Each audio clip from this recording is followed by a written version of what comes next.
Pak Hayat juga telah menulis 56 buku nih dan merupakan editor dan asesor yang bersertifikat BNSP. Nah, Pak Hayat juga sebagai asesor penerbitan, Bapak Ibu. Selain memiliki passion dalam penulisan buku, Pak Hayat juga sudah lebih dari 10 tahun nih aktif menjadi editor buku, jurnal, dan juga reviewer hingga saat ini. Langsung saja untuk layar dan waktu kami berikan sepenuhnya kepada Pak Hayat. Oke, terima kasih Mbak Firda. Bismillahirrahmanirrahim. Assalamualaikum warahmatullahi wabarakatuh. Bapak Ibu yang berbahagia, tadi materi pertama sudah disampaikan oleh Bu Epi secara lengkap, mulai dari penyuntingan naskah, penyuntingan substantif, dan penyuntingan akuisisi. Untuk materi kedua ini, saya lebih ke penulis buku.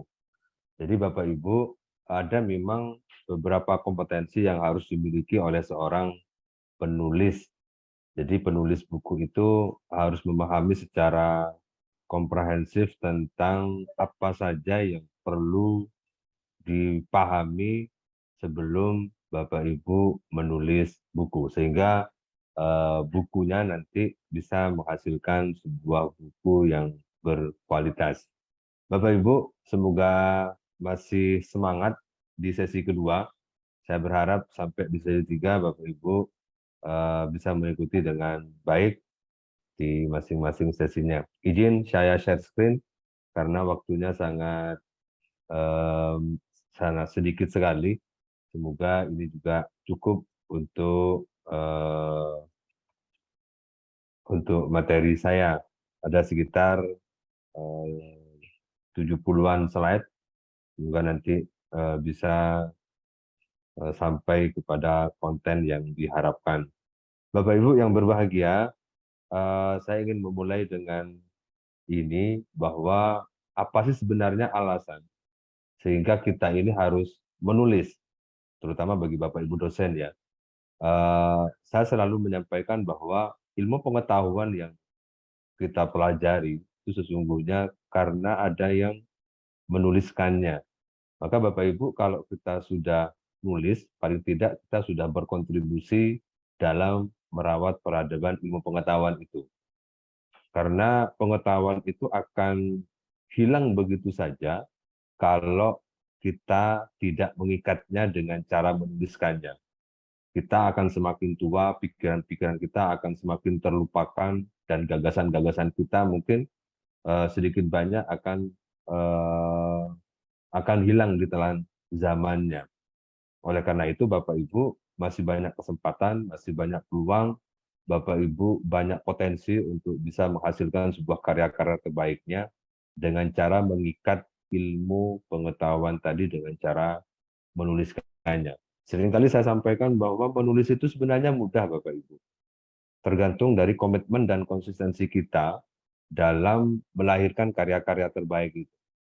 Kalau kita masih bertumpu kepada nulis buku itu sulit, nulis buku itu halamannya sampai ratusan dan lain sebagainya, ya tidak selesai-selesai. Karena langkah yang paling penting bagi penulis buku itu adalah yang menulis dan terus menulis, berlatih menulis sehingga pada akhirnya nanti kita bisa menjadi penulis yang produktif. Penulis yang sudah melahirkan ratusan buku itu juga mesti diawali dari proses pembelajaran, proses menemukan teknik, cara, tips, trik, bahkan sampai menemukan rasa nyaman dalam proses penulisannya. Sehingga ketika menulis nanti, kita tidak merasa terbebani, tetapi malah menulis dengan riang gembira. Oleh karena itu, Bapak Ibu, saya mengajak Bapak Ibu semua, paling tidak setelah pelatihan ini, dan bagi Bapak Ibu yang hari Senin dan Selasa besok ikut uji sertifikasi kompetensi, paling tidak ini menjadi komitmen kita untuk minimal bisa menulis dan menerbitkan buku, apapun bentuk bukunya, baik buku ajar, buku referensi, maupun buku monograf. Paling tidak satulah buku yang Bapak Ibu bisa lahirkan dari ide dan gagasan-gagasan Bapak Ibu. Eman, kalau kita selama hidup tidak pernah memiliki sebuah karya. Karena warisan terbaik itu adalah karya. Karya itu bisa melampaui penulisnya. Karya itu juga bisa menjadi jalan terang bagi penulisnya untuk memberikan nilai-nilai kemanfaatan dan kebaikan bagi banyak orang. Bapak Ibu yang berbahagia, kenapa saya selalu mengajak kita semua untuk menulis?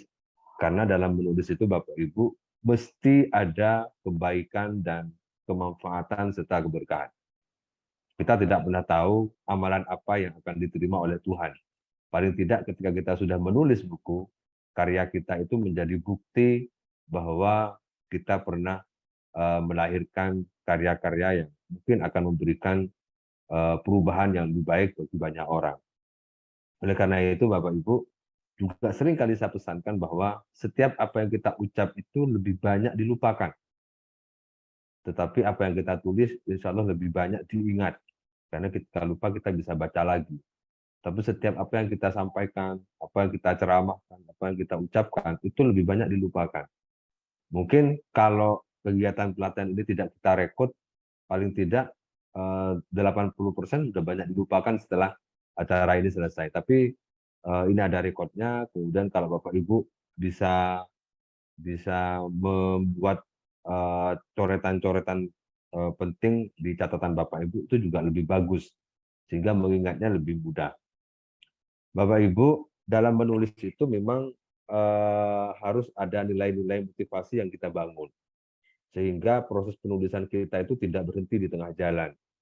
Banyak sekali saya menemukan teman-teman penulis, terutama penulis pemula, itu ketika menulis buku atau ketika memulai menulis buku, ya asal menulis saja, tanpa memiliki arah dan tujuan yang jelas, atau bahkan tidak memiliki motivasi apa-apa dalam menuliskannya.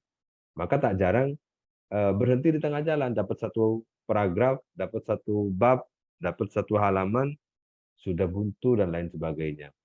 Oleh karena itu Bapak Ibu, saya menyarankan dalam menulis buku perlu adanya dua motivasi ini yang bisa beriringan, atau salah satunya bisa mendominasi tergantung dari proses penulisannya. Yang pertama adalah motivasi idealis. Motivasi idealis itu mengarah kepada aspek-aspek kualitas dalam penulisan buku. Jadi kalau kita mau nulis buku yang baik dan benar, arahkan proses penulisannya itu mengarah kepada nilai-nilai kualitas, mengedepankan kualitas karyanya. Tidak yang penting jadi, tidak yang penting diterbitkan, tidak yang penting bisa diajukan untuk kepangkatan, tetapi memiliki nilai kualitas yang rendah. Karena ini juga seiring dengan lahirnya Permendikbudristek 22 tahun 2022 tentang mutu buku. Sekarang Bapak Ibu sudah diatur sedemikian rupa dalam proses penyusunan buku, baik buku ajar, buku referensi maupun buku monograf. Tadi Bapak Ibu juga sudah menjelaskan, saya menegasi bahwa bagian awal buku itu terdiri dari A, B, C, D. Bagian isi buku itu isinya ini. Bagian akhir buku ketentuannya seperti ini.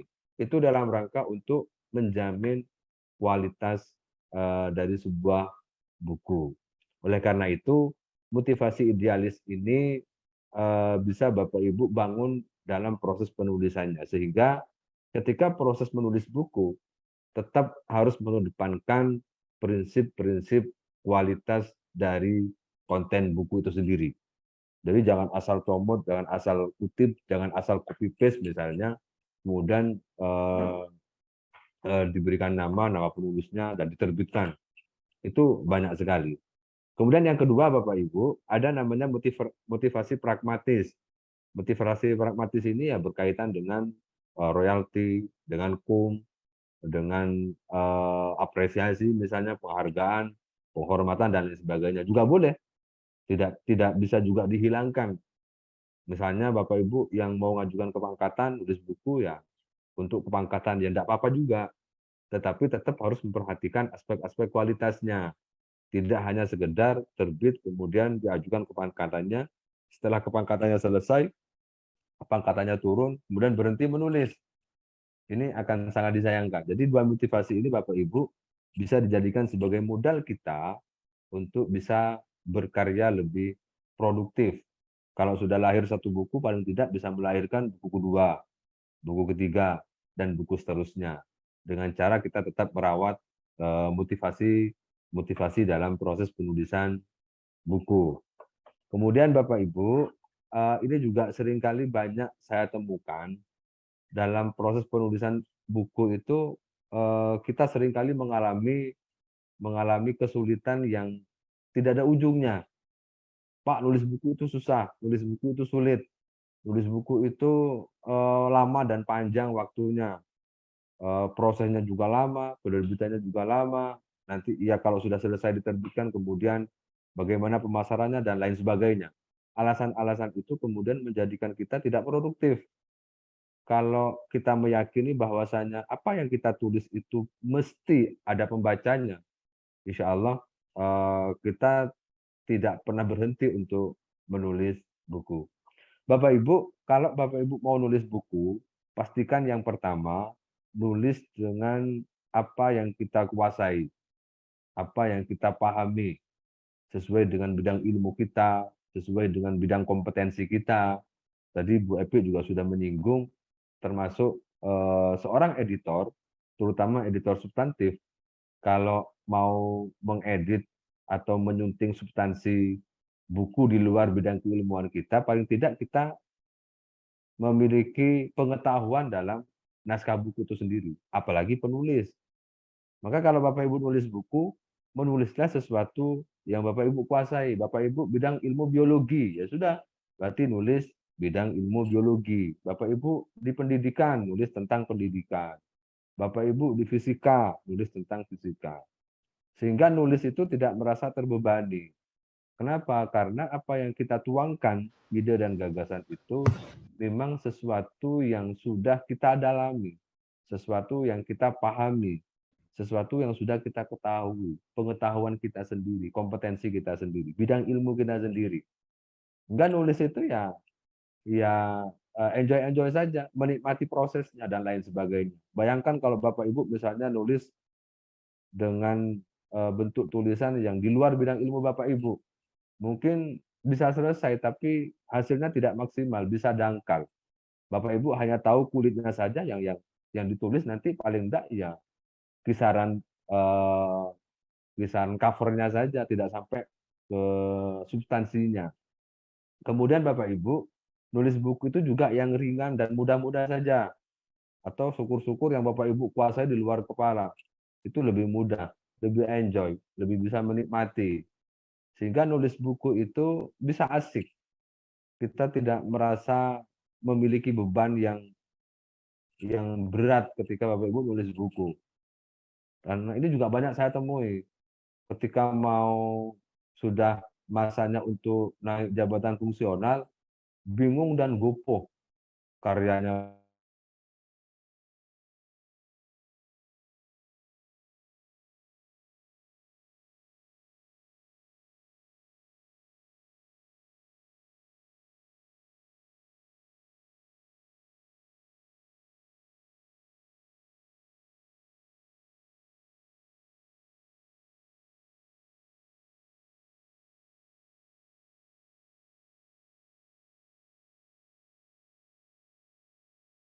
Kita menulis buku. Karena jangan sampai nanti Bapak Ibu tidak punya rentang waktu tersendiri dalam menulisnya. Bisa diatur. Atau ketika misalnya sampai di kantor, sebelum melakukan aktivitas apapun, Bapak Ibu meluangkan waktu menulis 30 menit atau 1 jam. Atau di waktu-waktu tertentu Bapak Ibu juga bisa menyesuaikan dengan kebutuhannya. Kalau saya, sesuai dengan pengalaman yang sering kali saya lakukan dan saya juga belajar dari para penulis-penulis yang sudah mahir, biasanya saya menulisnya di jam-jam dini hari, jam 3, jam 4, atau jam 2 pagi sampai jam 6. Itu waktu-waktu yang stabil, yang bisa dimanfaatkan, waktunya juga panjang, kemudian pikiran kita juga fresh, kemudian ya tidak terlalu ramai dan lain sebagainya, bisa dimanfaatkan dengan sebaik-baiknya. Karena banyak yang saya temui Bapak Ibu kalau sudah sibuk misalnya, saya tidak punya waktu untuk nulis Pak. Waktu saya di kantor misalnya sibuk banyak pekerjaan dan lain sebagainya. Nah bisa diatur saja Bapak Ibu. Pengaturan waktu ini penting untuk memastikan bahwa Bapak Ibu bisa istiqomah setiap hari menulis buku. Paling tidak satu paragraf atau satu halaman setiap hari atau dua halaman. Bapak Ibu tinggal diatur sesuai dengan kebutuhannya. Kalau sudah bisa memanajemen waktu dengan baik, maka nanti Bapak Ibu akan menemukan ritme penulisannya. Oh, ternyata saya produktifnya di pagi hari. Oh, saya produktifnya misalnya di siang hari. Ini memastikan bahwa ketika kita sudah menemukan waktu yang pas dan tepat dalam menulis buku, disitulah kita bisa membangun produktivitas kita secara optimal. Juga setiap hari nulis satu buku, satu halaman. Setiap hari nulis 2 halaman. Itu memastikan bahwasanya Bapak Ibu setiap tahun bisa menerbitkan buku.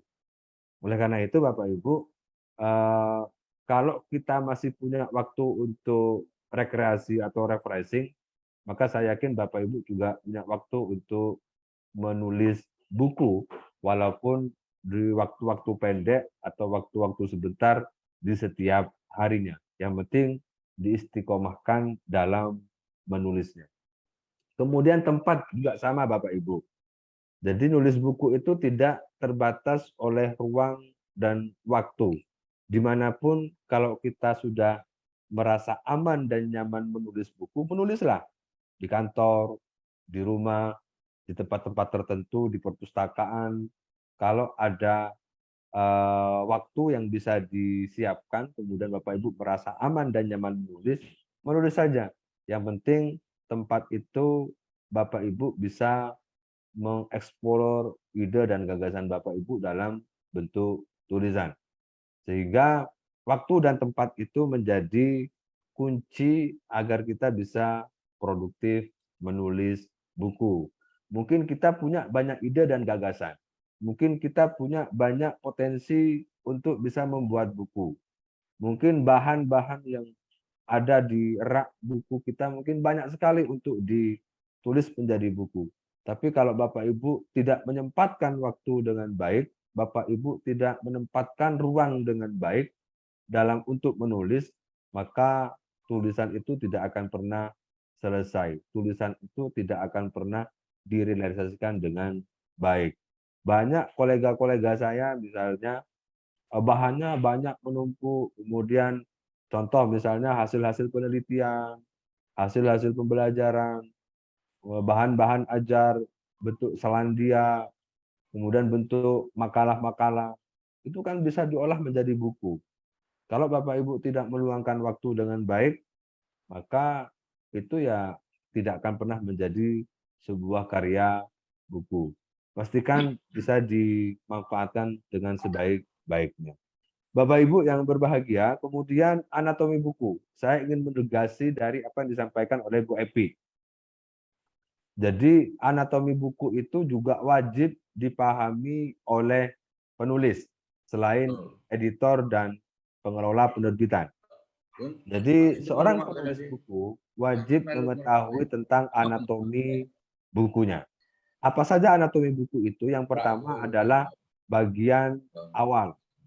Di bagian awal buku, ini sudah sesuai dengan ketentuan Permendikbudristek. Urutannya juga sudah saya sesuaikan, ketentuannya juga sudah disentuhkan. Di dalam bagian awal buku ini ada yang opsional, ada yang wajib. Contoh misalnya cover buku itu wajib. Semua buku wajib ada cover buku. Cover buku itu Bapak Ibu isinya judul, nama penulis atau editor atau penyunting, dan penerbit. Jadi dalam cover buku tidak diperkenankan mencantumkan jenis buku atau model buku seperti misalnya book chapter kemudian judul, atau jenis buku buku ajar, buku monograf atau monografi, atau buku referensi. Karena kalau dicantumkan di cover itu menjadi catatan dari Perpusnas. Kalau sebelumnya tidak ada ketentuan mau dicantumkan atau tidak, sah-sah saja atau boleh-boleh saja. Mungkin Bapak Ibu pernah menemukan buku yang ada tulisannya buku ajar pengantar manajemen makro misalnya. Muncul jenis bukunya, atau monografi pengaruh pendidikan masa kini misalnya. Masih ada, tapi hari ini Perpusnas sudah membuat ketentuan model jenis buku tidak boleh dicantumkan di cover. Cover itu isinya hanya judul, nama, kemudian penerbit. Ada halaman Perancis, ini halaman opsional Bapak Ibu, boleh ada, boleh tidak. Tapi baiknya kalau bisa disajikan tidak apa-apa. Ada halaman judul utama itu cover dalam, ini sifatnya wajib. Nanti saya juga sampaikan ketentuannya atau lampiran yang ada di dalam Permendikbudnya. Ada halaman hak cipta, persembahan, daftar isi, daftar tabel, kata pengantar. Ini urutannya sudah sesuai seperti ini Bapak Ibu.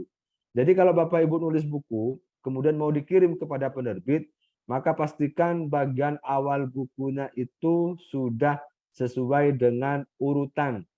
Urutan seperti di slide ini. Daftar tabel, daftar isi itu di urutan keberapa, kata pengantar ini juga mungkin tadi Bu Epi juga sudah menyampaikan beda dengan prakata. Kalau kata pengantar itu diberikan oleh orang lain, itu urutannya pertama sebelum prakata. Kemudian ada kata sambutan, ada prakata. Prakata itu oleh penulis. Kemudian ada halaman ucapan terima kasih. Jadi ini bagian awal buku yang Bapak Ibu kalau nulis buku harus bisa diperhatikan. Karena yang namanya buku itu tetap harus mengikut sertakan bagian awal buku dan wajib ada bagian awal bukunya. Ini lampiran tabel bagian awal buku yang ada di Permendikbud Ristek nomor 22 tahun 2022. Yang wajib terpenuhi, yang opsional bisa ada, bisa tidak, sesuai dengan kebutuhan di dalam bukunya. Ini sangat banyak sekali bagian awal sesuai dengan ketentuan Permendikbud. Ada kata pengantar, termasuk juga penjelasannya. Di dalam Permendikbud ini juga dijelaskan, kata pengantar itu adalah memuat apresiasi atau tinjauan dari orang lain yang bukan penulis. Contoh pakar, tokoh, dan lain sebagainya. Atau editor juga bisa. Sementara prakata itu adalah memuat catatan penulis. Jadi kalau prakata itu oleh penulis, kalau kata pengantar oleh orang lain selain penulis. Termasuk ada ucapan terima kasih dan lain sebagainya. Kemudian yang kedua Bapak Ibu, dalam anatomi buku itu ada namanya bagian isi. Bagian isi ini yang kemudian menjadi bagian penting dalam penilaian POPAK. Kalau dalam POPAK misalnya ketentuannya adalah jumlah halaman buku minimal 200 halaman, maka yang dihitung 200 halaman itu dari bab 1 bagian isi buku sampai bab terakhir di bagian isi buku. Tidak termasuk prelist dan tidak termasuk bagian akhir.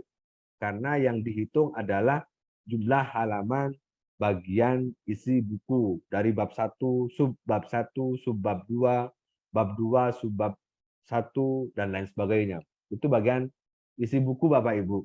Kalau bagian isi buku itu adalah bagian-bagian yang dimulai dari bab 1 sampai bab terakhir dalam sebuah buku. Ada yang buku hanya bab 1 tanpa ada subbab, ada.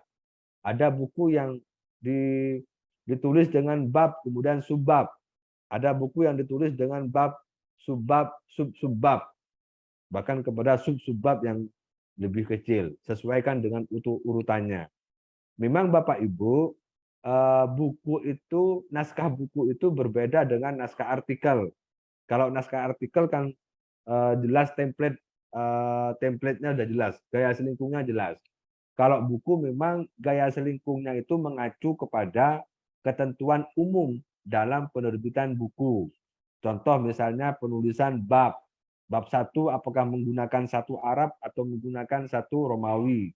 Atau babnya kapital atau kapital kemudian ada yang kecil misalnya, itu sesuaikan dengan gaya di masing-masing penerbitan. Dalam ketentuannya secara khusus tidak ada. Berbeda dengan artikel. Sehingga Bapak Ibu tinggal menyesuaikan saja dengan gaya selingkung penerbitnya. Gaya selingkung penerbit itu bisa dilihat dari hasil terbitannya.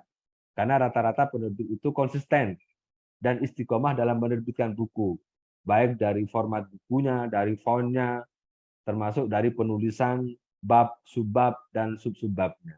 Oleh karena itu, Bapak Ibu, kalau mau menerbitkan buku ke penerbit, pastikan Bapak Ibu paham karakter, gaya selingkung, dan persyaratan di penerbitan, sehingga bisa lebih lebih mudah untuk bisa diterima oleh penerbit, terutama yang mau diterbitkan di penerbit-penerbit mayor. Kemudian yang ketiga, Bapak Ibu, bagian akhir buku. Tadi Bu Epi juga sudah menjelaskan bahwa bagian akhir buku itu yang ditulis pertama adalah lampiran. Kemudian daftar istilah atau glosarium. Ini opsional. Yang wajib itu daftar pustaka dan tentang penulis atau biodata atau profil penulis. Glosarium itu sebenarnya kalau di Permendikbudnya opsional, tapi ketika dibaca di POPAK itu masih masuk wajib.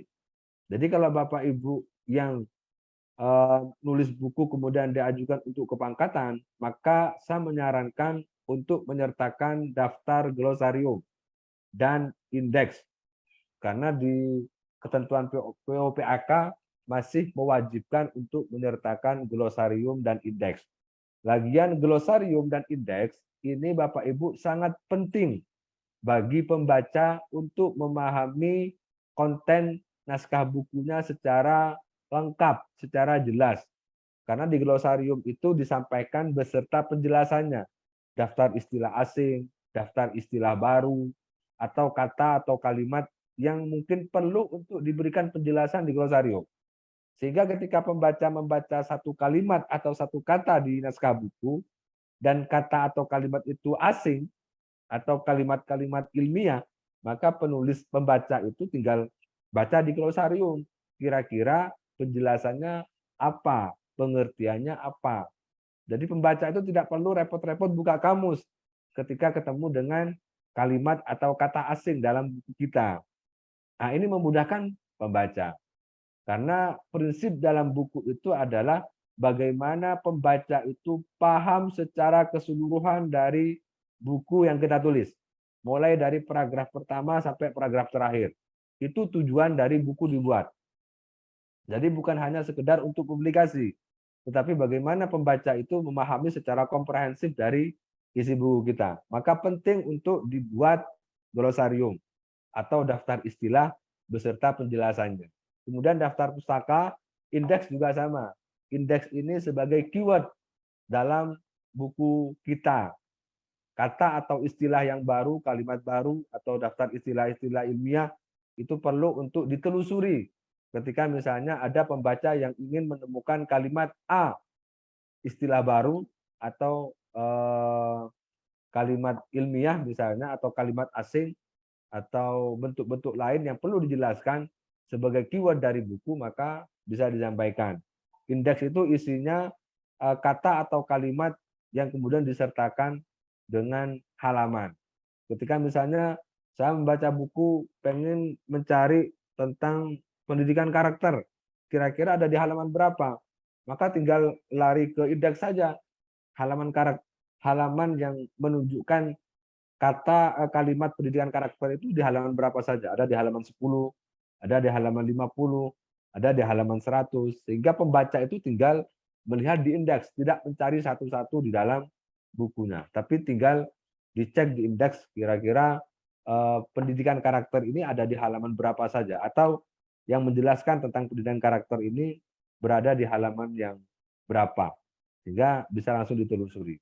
Kemudian tentang penulis, itu juga wajib. Nah, ini Bapak Ibu lampiran bagian akhir naskah buku yang ada di Permendikbud Ristek nomor 22 tahun 2022. Ada yang wajib, ada yang opsional. Tapi yang opsional tapi wajib di POPAK, saya menyarankan untuk bisa disertakan. Kemudian berikutnya Bapak Ibu mengenal buku non fiksi. Bagi Bapak Ibu yang besok ikut uji sertifikasi, ini juga menjadi catatan penting untuk bisa diperhatikan. Jadi ada perbedaan antara buku ajar, buku monograf, dan buku referensi yang saya kategorikan dalam buku non-fiksi. Yang pertama adalah buku monograf atau monografi. Bapak Ibu yang berbahagia, pemaknaan monografi atau buku monograf itu sebenarnya masih menjadi perdebatan atau masih belum ada kesamaan persepsi. Kemarin beberapa hari yang lalu saya kebetulan ada acara Mukernas APPTI di Makassar, kebetulan ketemu dengan koordinator yang menangani ISBN, yaitu Bu Ratna, sempat menyampaikan banyak hal tentang kebijakan penerbitan.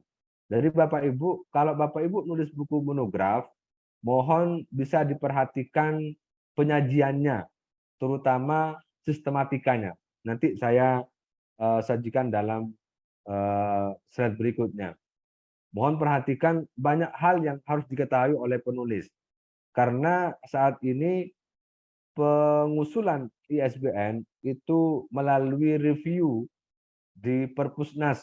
Kalau bukunya tidak sesuai dengan ketentuan, maka dikembalikan untuk direvisi.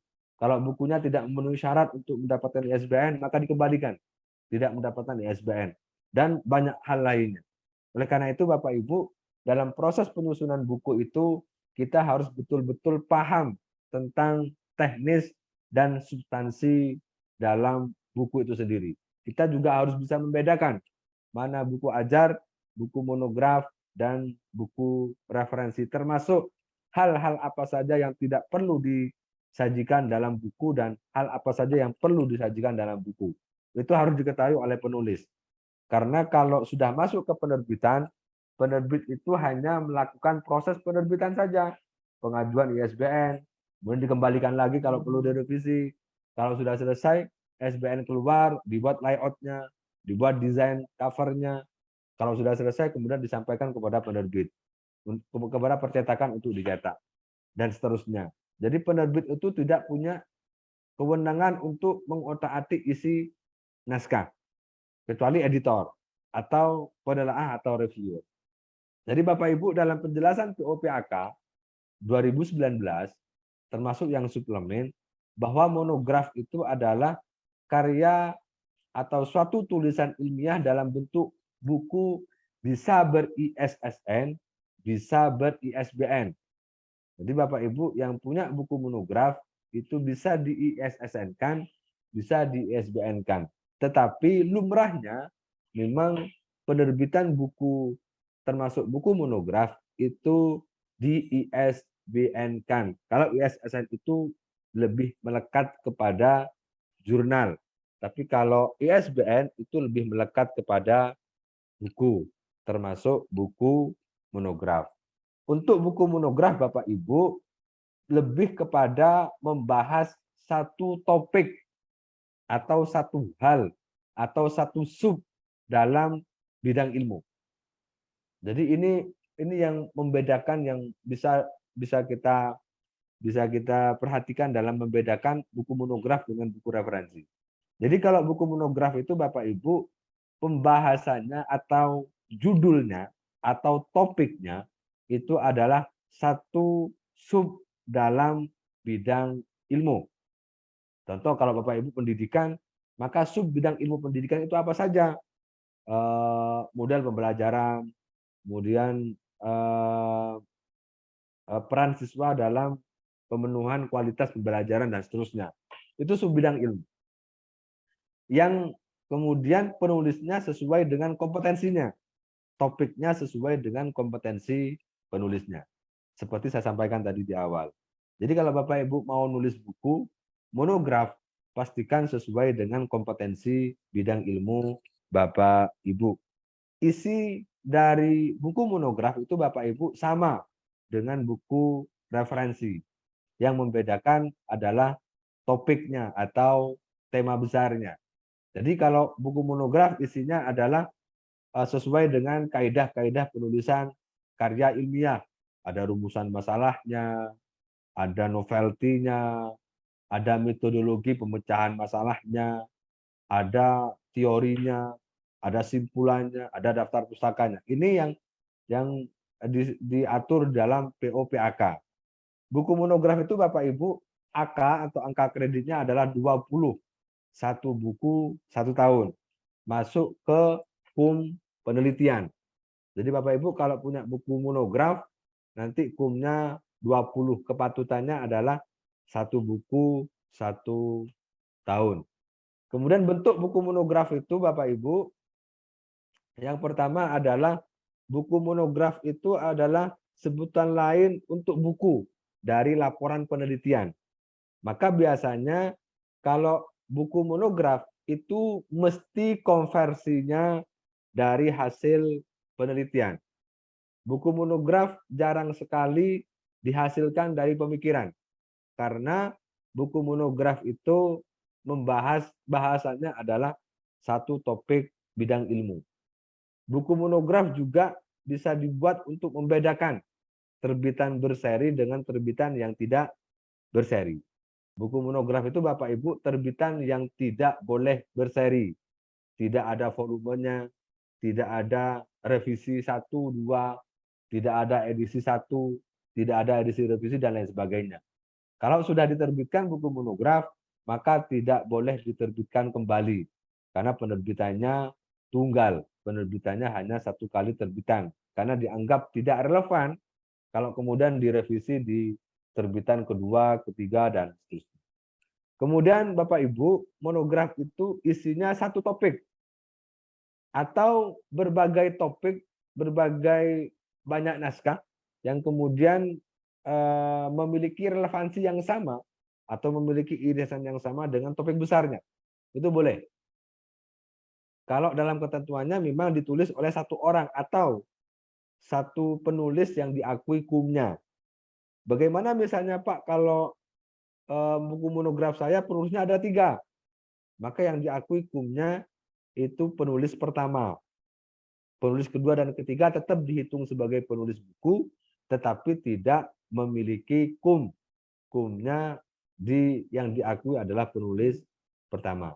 Dan yang terakhir Bapak Ibu, buku monograf itu merupakan terbitan tunggal. Tidak ada jilidnya, tidak ada serinya, atau tidak ada kelanjutannya. Ini bentuknya kalau monograf. Kemudian Bapak Ibu, monograf itu tujuannya adalah yang pertama untuk pegangan materi pembelajaran, baik bagi dosen ataupun bagi mahasiswa.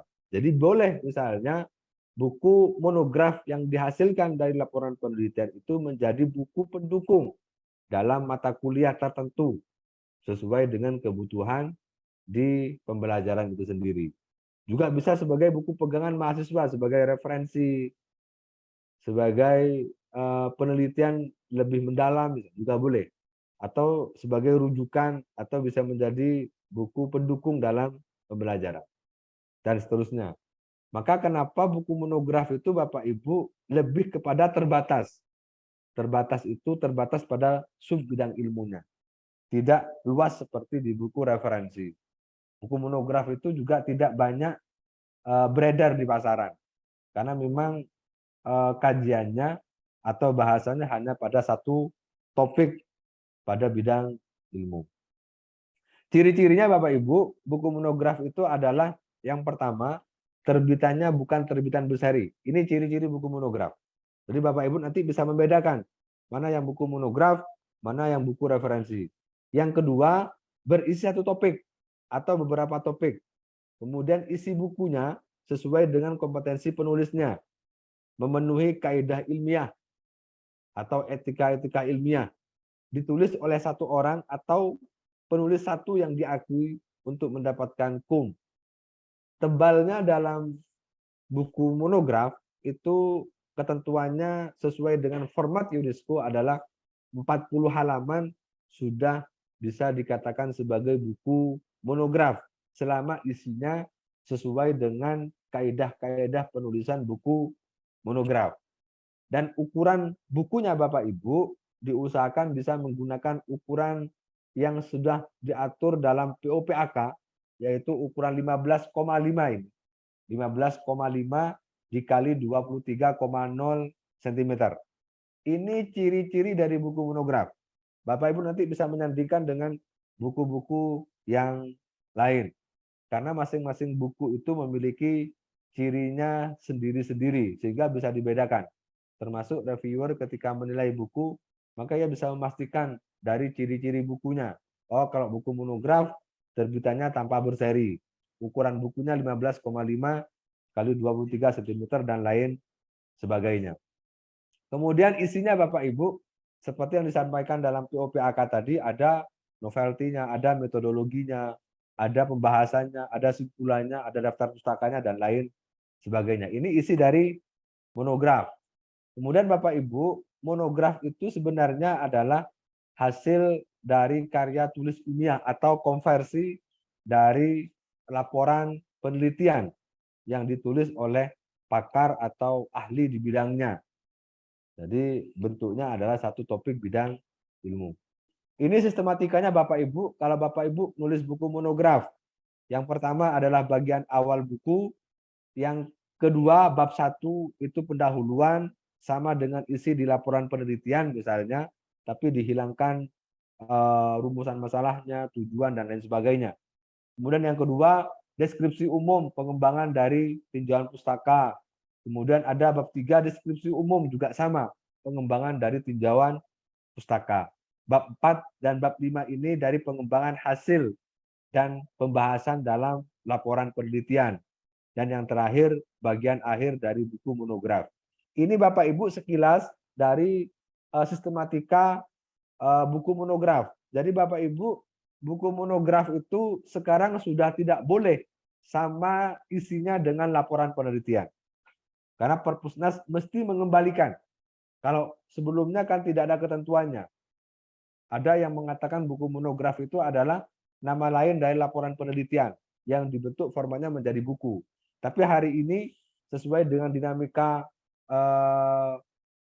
perkembangan ajuan ISBN, buku monograf itu harus diubah formatnya tidak sama dengan format laporan penelitian. Kalau format laporan penelitian kan ada bab 1 pendahuluan, bab 2 tinjauan pustaka, bab 3 metode penelitian, bab 4 hasil dan pembahasan, bab 5 penutup.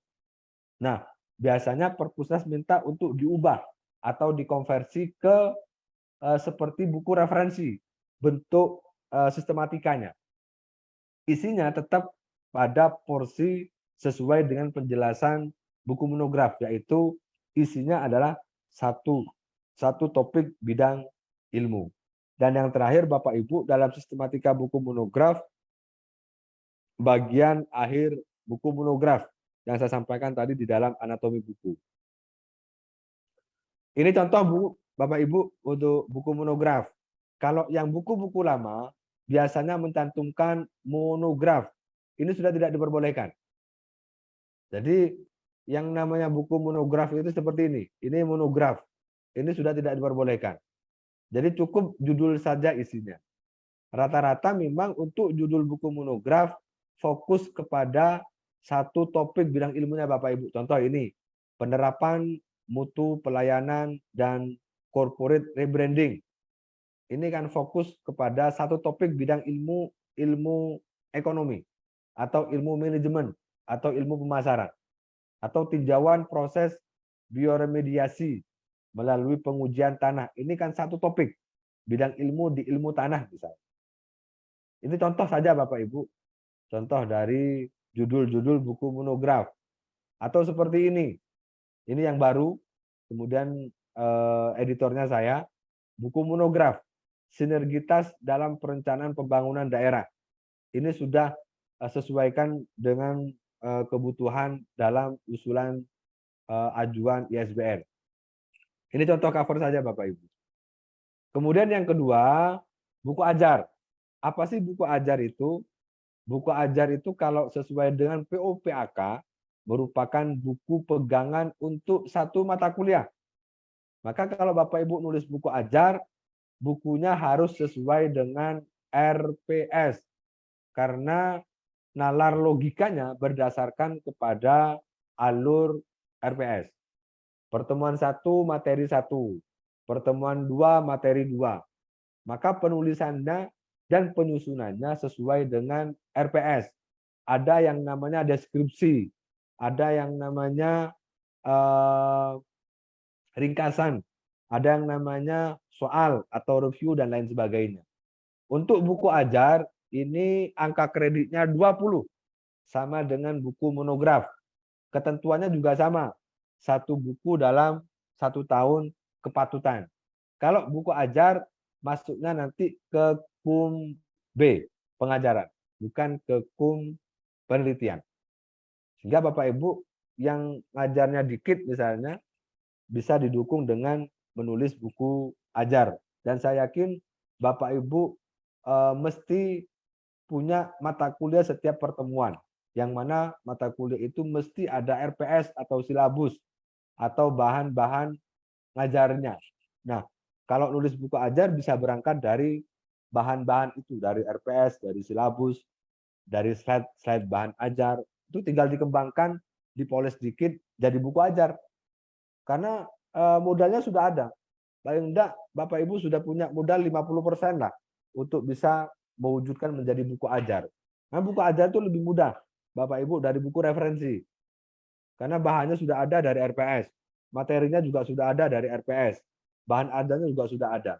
Tinggal Bapak Ibu mengeksplorasi ide dan gagasan dalam bentuk tulisan yang lebih utuh saja. Karena prinsipnya Bapak Ibu, nulis buku itu sebenarnya sama dengan ketika kita ceramah, ketika kita berdiskusi, atau ketika kita menyampaikan sesuatu. Hanya modalnya yang berbeda.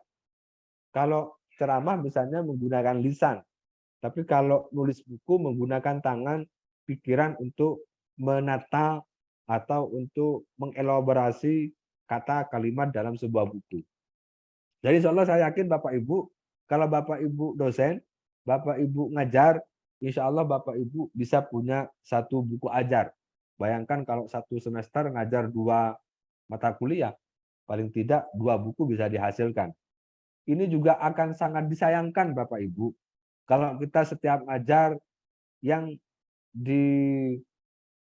direferensikan kepada mahasiswa adalah buku-buku orang lain, yang belum tentu pembahasan penyajiannya itu sama dengan pikiran-pikiran Bapak Ibu tentang buku tersebut. Walaupun misalnya memang Bapak Ibu menjadikan buku itu sebagai referensi, tapi alangkah lebih baiknya kalau Bapak Ibu mereferensi buku ajarnya kepada mahasiswa kita itu ya dari buku-buku Bapak Ibu sendiri. Sehingga mahasiswa juga bisa percaya diri, kemudian sanad keilmuannya juga jelas, penjelasannya mungkin lebih dipahami daripada bukunya orang lain, karena Bapak Ibu sendiri yang mengajar, Bapak Ibu sendiri yang memberikan referensi bukunya, sehingga lebih mudah bagi mahasiswa untuk bisa belajar mandiri. Ciri-ciri buku ajar, Bapak Ibu, yang pertama, format bukunya sama dengan buku monograf tadi. Ukurannya adalah yang normal atau yang sesuai dengan PO/PAK adalah 15,5 kali 23,0 cm. Jumlah halaman rata kalau buku ajar itu adalah sekitar 200-an halaman. Bisa juga misalnya buku ajar itu di format maksimal itu A4 dan minimal A5, ukuran 14,8 kali 21. Tetapi yang dihitung penuh mendapatkan 20 KUM itu sesuai dengan ketentuan di PO/PAK. Kalau ketentuan umum kan buku ajar itu bisa ukuran A4 maksimal dan A5 minimal. Tapi kalau yang sesuai dengan PO/PAK itu ukurannya formatnya sama, 15,5 kali 23 cm. Memiliki ISBN. Nah, ini yang Bapak Ibu untuk buku ajar ISBN itu juga harus melalui proses review dalam pengusulan ISBN. Jadi tidak semua buku ajar yang kita tulis itu bisa diusulkan ISBN-nya, bisa diterima atau ditolak, tergantung dari hasil review dari Perpusnas. ISBN masih menjadi syarat mutlak dalam pengusulan jabatan fungsional. Jadi Bapak Ibu, walaupun Perpusnas sudah mengizinkan buku bisa diterbitkan tanpa ISBN, tetapi saya menyarankan tetap harus bisa diusulkan atau diajukan untuk SBN-nya. Karena menjadi syarat penting di dalam PO PAK. Gaya penulisan untuk buku ajar Bapak Ibu semi formal atau ilmiah populer karena segmentasinya adalah mahasiswa. SPOK-nya jelas, ada deskripsi, ada capaian pembelajaran lulusan, ada capaian pembelajaran mata kuliah dalam masing-masing bab atau dijadikan satu di sebelum bab 1 misalnya untuk RPS-nya, itu juga bisa. Atau bisa dijadikan bagian-bagian di dalam masing-masing bab, deskripsinya, CPL-nya, dan CPMK-nya. Disusun berdasarkan RPS, ada daftar pustakanya, diterbitkan oleh penerbit yang kredibel. Jadi Bapak Ibu kalau mau menerbitkan buku, perhatikan keanggotaan IKP-nya atau keanggotaan APPTI. Karena banyak Bapak Ibu penerbit-penerbit yang masih belum menjadi anggota IKP, belum berafiliasi dengan IKP. Itu juga nanti akan mempengaruhi penilaian ketika diterbitkan di penerbit yang bukan anggota IKP dalam proses aduan jabatan fungsional. Dan yang terakhir Bapak Ibu, untuk buku ajar ini tidak bertentangan dengan Pancasila dan Undang-Undang Dasar 45 sesuai dengan ketentuan yang ada. Sistematikanya Bapak Ibu, kalau buku ajar itu penyusunannya sesuai dengan RPS. Judul bisa sesuai dengan mata kuliah atau secara substansi sesuai dengan mata kuliah. Jadi tidak harus mirip-mirip. Boleh dibedakan tetapi secara substansi sesuai dengan mata kuliah. Masing-masing bab sesuaikan dengan kebutuhan, tapi harus proporsional. Bab 1 20 halaman, bab 2 17 halaman, bab 3 23 halaman boleh. Yang penting tidak terlalu jauh masing-masing bab jumlah halamannya. Harus mencantumkan deskripsi. Deskripsi bab 1 ini apa? CPL-nya bagaimana? CPMK-nya seperti apa? Isi masing-masing bab kalau bisa ada didukung oleh hasil-hasil penelitian yang kemudian bisa memberikan up-to-date informasi kepada mahasiswa. Di akhir bab, masing-masing bab wajib ada ringkasan atau rangkuman dan review atau pertanyaan atau diskusi atau soal. Itu nanti bisa dijadikan sebagai bagian dari penilaian di dalam menilai mata kuliah di masing-masing mata kuliah. Contohnya begini Bapak Ibu untuk sistematika konversi dari RPS ke buku ajar. Ini contoh saja, tidak saya jelaskan. Contoh saja dari RPS, Bapak Ibu bisa mau dibuat ke buku ajar, membuat outline-nya atau membuat daftar isi sementaranya. Contohnya seperti ini. Jadi CPL, CPMK-nya bisa disesuaikan. Kemudian ini masing-masing materi, masing-masing pertemuan bisa dijadikan sebagai bab 1, subbabnya subbab A dan subbab B. Ini juga sama saya ambilkan dari materi di mata kuliah Sistem Informasi Manajemen. Ini contoh saja Bapak Ibu. Ini juga sama di pertemuan 2 bab 2, pertemuan 3 bab 3, walaupun tidak serta-merta masing-masing pertemuan itu menjadi bab. Bisa saja misalnya 2 pertemuan bisa jadi 1 bab. Atau 1 pertemuan bisa jadi 2 bab. Tergantung kebutuhannya dan tergantung dari proporsionalnya. Jadi misalnya ada 1 pertemuan misalnya deskripsinya kira-kira bisa sampai 50 halaman. Maka dipecah menjadi 2 bab, sesuaikan dengan kebutuhan. Sehingga jangan sampai nanti penyajiannya itu tidak seimbang antara bab yang lain dengan bab yang satu dengan bab yang lain. Ini bab 4. Ini contoh saja Bapak Ibu ya. Nanti bisa disesuaikan saja. Ini sampai bab terakhir. Bab terakhir, pertemuan terakhir. Bab 11 kalau tidak salah. Bab 12. Oke, kemudian Bapak Ibu yang ketiga, yang terakhir adalah buku referensi. Buku referensi itu apa sih? Nah, ini perbedaannya dengan buku monograf, karena yang paling dekat dan banyak yang masih bingung membedakan buku monograf dengan buku referensi. Kalau buku referensi itu mengacu kepada satu bidang ilmu. Contoh seperti manajemen pelayanan publik, kebijakan publik, hukum dan kebijakan publik. Tadi berbeda dengan yang buku monograf tadi. Penjelasan di POPAK itu, buku referensi adalah tulisan dalam bentuk buku yang substansi pembahasannya adalah satu bidang ilmu. Jadi kalau monograf tadi satu topik bidang ilmu. Tapi kalau referensi satu bidang ilmu yang sesuai dengan kompetensi penulisnya. Saya misalnya bidang ilmunya adalah administrasi publik, manajemen pelayanan publik, kebijakan publik, penilaian kinerja aparatur publik, dan lain sebagainya. Begitu juga dengan bidang ilmu yang lain, Bapak Ibu. Untuk isinya persis dengan yang ada di monograf. Tetapi untuk buku referensi ini bisa dari hasil penelitian, bisa dari hasil pemikiran. Kalau buku monograf tidak bisa ditulis berdasarkan hasil pemikiran. Tapi kalau buku referensi ini juga bisa dihasilkan dari hasil penelitian, bisa dihasilkan dari hasil pemikiran.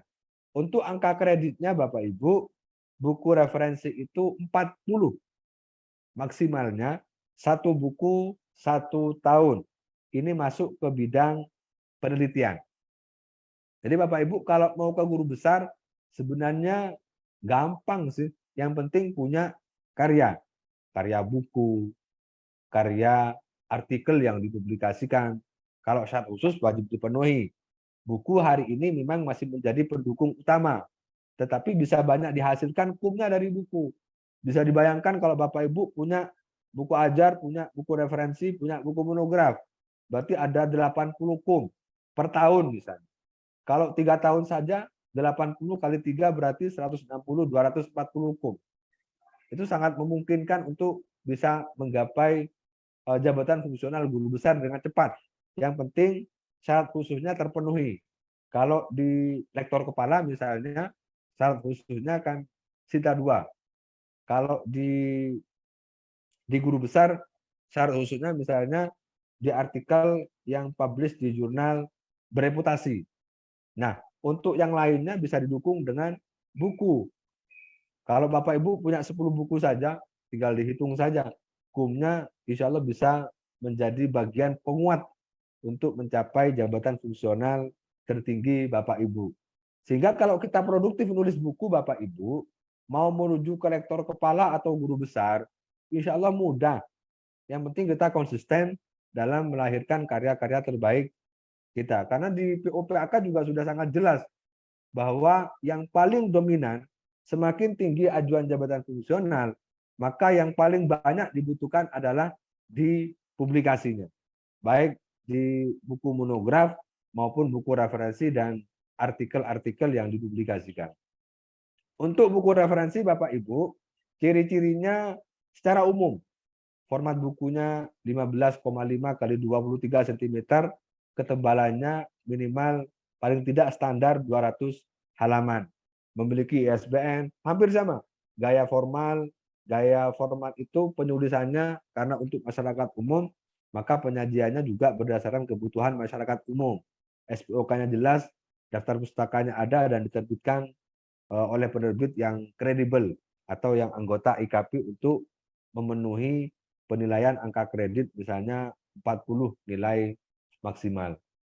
Kemudian sistematikanya Bapak Ibu, sistematika penulisan buku referensi itu sesuai dengan anatomi tadi. Ada bagian awal untuk kebutuhan bab per bab dalam buku sesuaikan dengan kebutuhan buku referensi. Contoh misalnya bab 1-nya pendahuluan.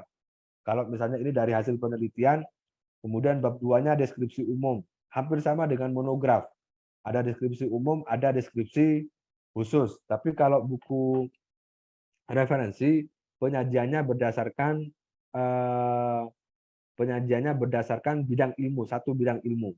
Kalau buku monograf, bisa saja 75% bisa diakomodir menjadi buku monograf. Tapi kalau buku referensi, karena ini lebih umum, maka biasanya yang diakomodir dalam hasil penelitian itu rata-rata hampir sekitar 50%.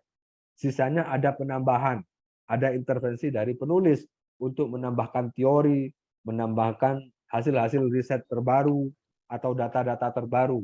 Biasanya begitu. Kemudian bab terakhir misalnya diikuti dengan penutup.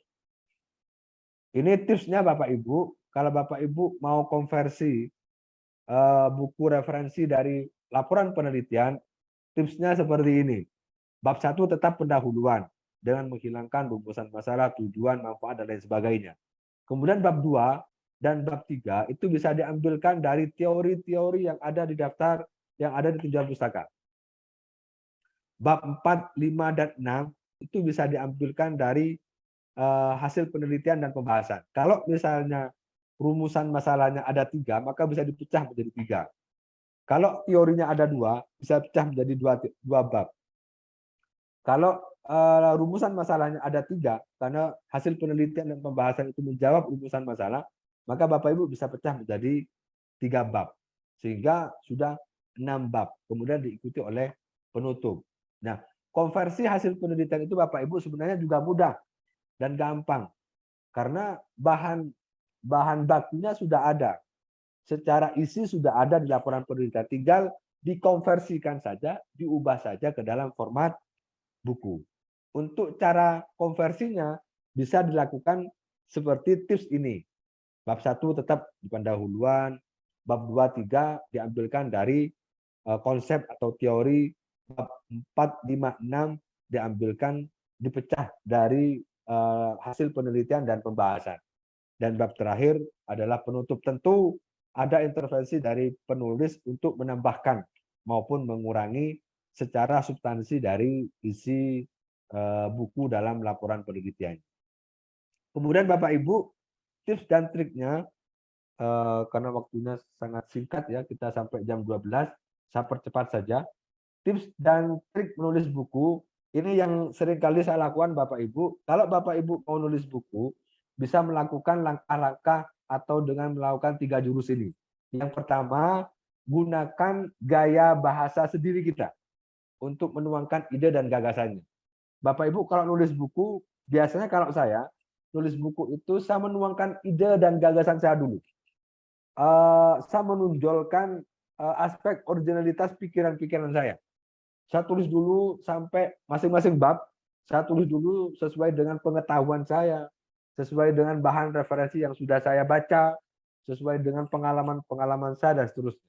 Baru nanti Bapak Ibu referensinya, kutipan itu menyesuaikan sesuai dengan kebutuhan menjadi pendukung dari pikiran-pikiran orisinil kita. Yang kedua, nulislah secara cepat. Nulis secara cepat itu sama dengan nulis secara istiqomah. Tiap hari kalau bisa Bapak Ibu nulis. Entah 1 paragraf, 1 halaman, atau 5 halaman. Yang penting ada progres dalam penulisan bukunya. Kalau ini dilakukan rutin, maka saya bisa memastikan penulisan bukunya bisa selesai dengan baik sesuai dengan target. Dan yang ketiga Bapak Ibu, nulislah dengan bebas. Bapak Ibu kalau nulis buku jangan merasa terbebani. Jangan merasa terbebani dengan halaman, merasa terbebani dengan nanti plagiat, merasa terbebani dengan nanti dikritik, nanti dibaca enggak oleh pembaca dan lain sebagainya. Itu lepaskan saja. Lupakan semuanya. Yang penting Bapak Ibu nulis bukunya memang niat ikhlas. Nulis bukunya memang untuk kemanfaatan dan nilai-nilai kebaikan tadi. Jadi lepaskan semua beban yang ada dalam pikiran-pikiran kita terkait dengan proses penulisannya. Nulis bebas itu sesuai dengan pengetahuan, pemahaman, kompetensi, dan kemampuan kita Bapak Ibu. Sehingga 3 jurus ini Bapak Ibu, insya Allah bisa mengantarkan kita kepada proses penyusunan buku yang riang, gembira, dan bahagia. Karena kita nulisnya enjoy, kita nulisnya bisa sambil rekreasi, kita nulisnya sebagai proses healing, dan seterusnya. Itu bisa dilakukan. Dan saya sudah mempraktekkan. Insya Allah manjur.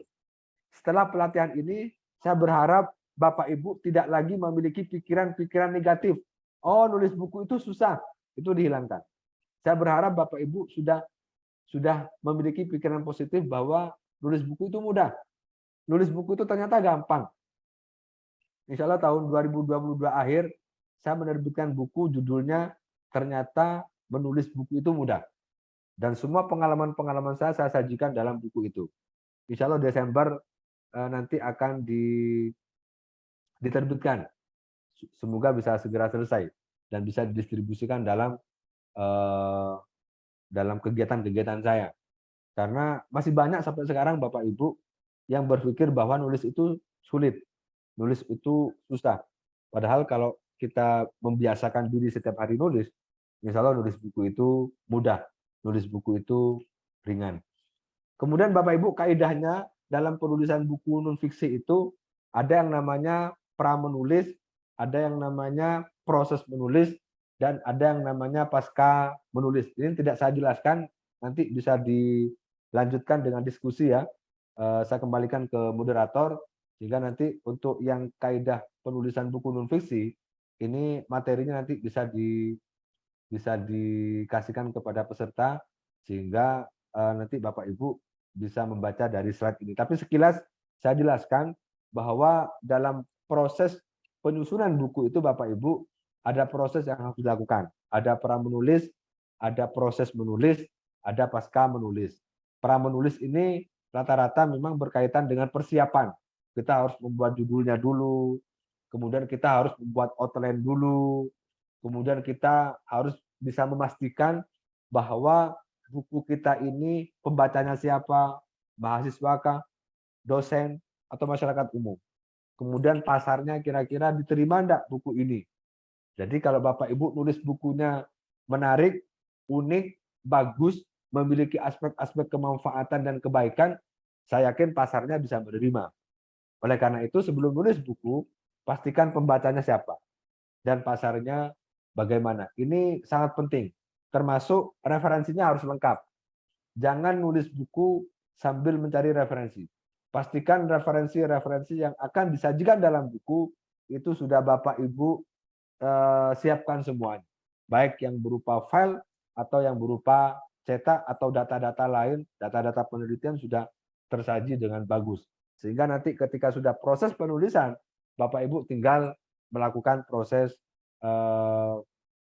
referensi atau pengutipan-pengutipan.